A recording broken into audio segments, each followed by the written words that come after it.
Hi Mark, I'm Bella Chen Qianyu. My student number is S0441017. I'm sophomore at NCUE. Casey Brown. Know your worth and then ask for it. No one will ever pay you what you're worth. No one will ever pay you what you're worth. They will only ever pay you what they think you are worth. And you control their thinking, not like this, although that would be cool. Laughter. That would be really cool instead, like this. Clearly defining and communicating your value are essential to being paid well for your excellence. Anyone here want to be paid well? Okay, good. Then this talk is for everyone.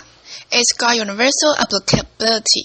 It's true if you are a business owner, if you are an employee, if you are a job seeker. It's true if you are a man or a woman.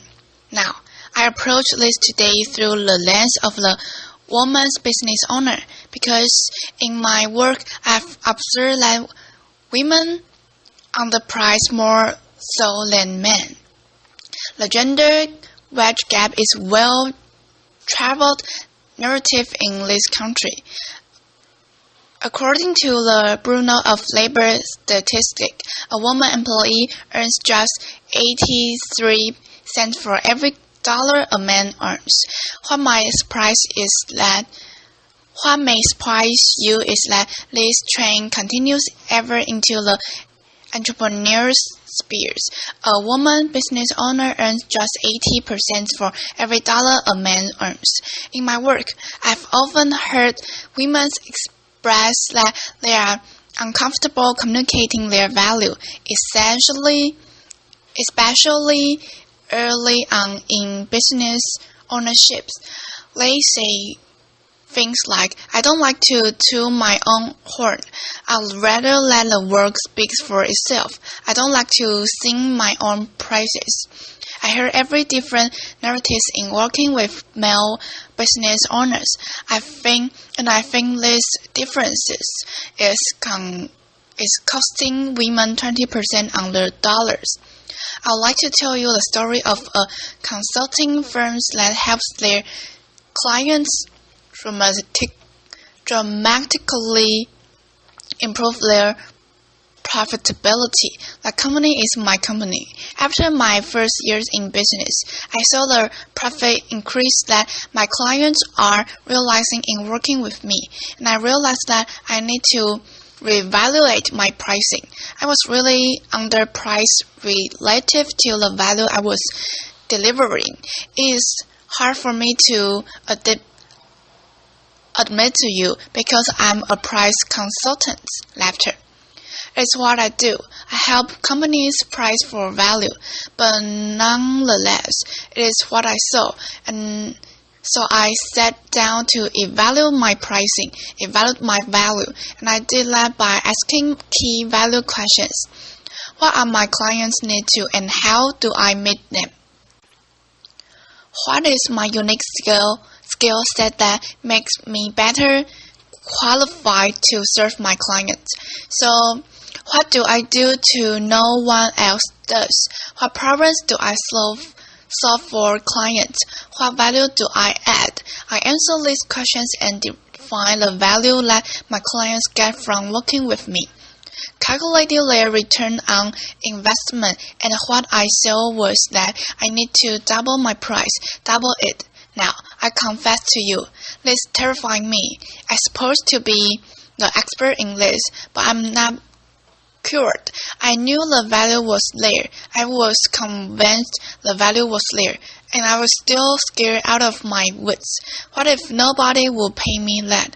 What if clients say, that's ridiculous, you are ridiculous? Was I really worth that? Not my work, mind you, but me. Was I worth that? I'm the mother of two beautiful little girls who depends upon me. I was a single woman. I was a single mom. What if my business fails? What if I fail? But I know how to take my own medicine, the medicine that I prescribe to my clients. I had done the homework. I knew the value was there.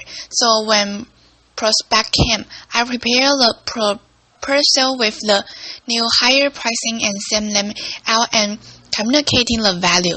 How's the story end? clients continue to hire me and refer me and recommend me. And I'm still here. And I share this story because double and fears are natural and normal, but they don't define their value. And they shouldn't limit our earning potential. I would like to share another story about a woman who learned to communicate her value and found her own voice. She runs a successful web development company and employs several people. When she first started her film, and for several years thereafter, she would say, "I have a little bit web design company." She actually used these words with clients. "I have a little web design company." In this and in many other small ways, she was diminishing her company in the eyes of prospects and clients, and diminishing herself. It was really impacting her ability to earn what she was worth. I believe her language and her style communicate that she didn't believe she had much value to offer. In her own words, she was practically giving her service away, and so she began her journey to take responsibility for communicating value to clients and changing her message. One thing I share with her is that it is so important to find your own voice, a voice that's authentic and true to you. Don't try to channel your sister-in-law just because she's a great salesperson, or your neighborhood who tells a great joke if that's not who you are. Give up this notion that is tooting your own horn, begging about the other party. Focus on serving and adding value, and it won't feel like bragging. What do you love about what you do? What excites you about the work that you do? If you connect with that, communicating your value will come naturally. So she embraced her natural style, found her voice, and changed her message. For one thing, she stopped calling herself a little web design company. She really found a lot of strength and power in communicating her message. She's now charging 3 times as much for web design, and her business is growing. She told me about a recent meeting with a group and sometimes difficult client who had called a meeting questioning progress on search engine optimization. She said in the old days that would have been a really intimidating meeting for her, but her mindset was different. She said she prepared the information. She sat down with the client, said, "It is not about me. It's not a person. It's about the client." She took them through the data, through the members, laid out the trends and the progress in her own voice and in her own way, but very directly said, "Here's what we have done for you." The client sat up and took notice and said, "Okay, I got it." And she said in describing that meeting, "I didn't feel scared or panicky or small, which is how I used to feel. Instead, I feel like, okay, I got this. I know that I know what I'm doing. I'm confident."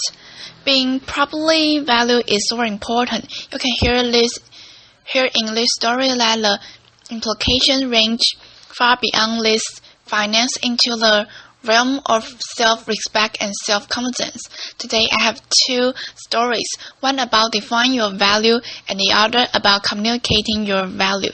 And these are the 2 elements to realize your full earning potential. That's an equation. And if you are sitting in the audience today and you are not being paid what you are worth, I'd like to welcome you into this equation. Just imagine what life would be like, how much more we could do, how much more we could give out, how much more we could plan for the future, how validate and respect we would feel if we could earn our full potential, realize our full value. No one will ever pay you what you're worth. They will only ever pay you what they think you are worth, and you control their thinking. Thank you. Applause. It's all about my recording. Thank you.